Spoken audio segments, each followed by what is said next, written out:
We have new video today of the chaos that occurred in the Grove over the weekend. Several fights broke out during the neighborhood's PrideFest last night.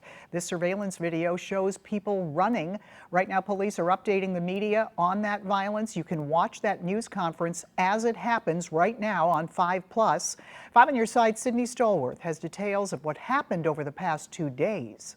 At least 2 fights in less than 24 hours led to 1 shooting, an officer being taken to the hospital, and multiple arrests here in the Grove. Now, that first fight turned shooting actually happened just behind me, right near this bar, Rehab, here along Manchester. It happened in the earliest hours of the day Sunday morning, and just about 8 hours ago, when our crews were out reporting on that incident Sunday night, another big fight broke out, and we were there to witness a response.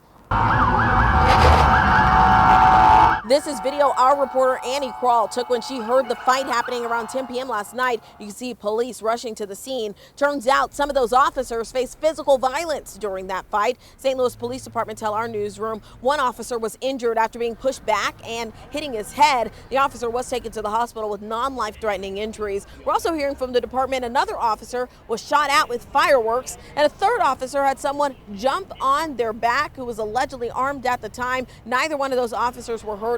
4 people were arrested, though, including a minor.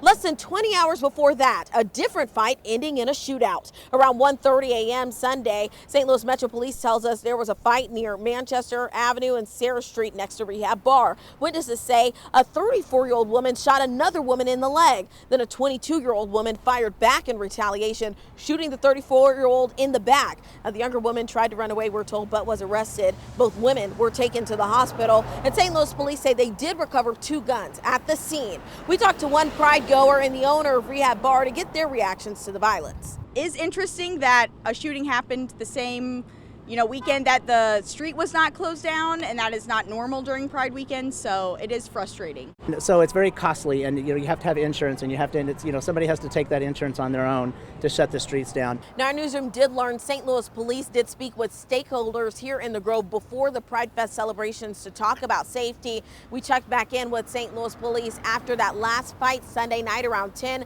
They tell us more conversations need to be had with business owners to prevent violence like this from happening. That's the very latest in the Grove. I'm Sydney Stallworth, 5 on your side.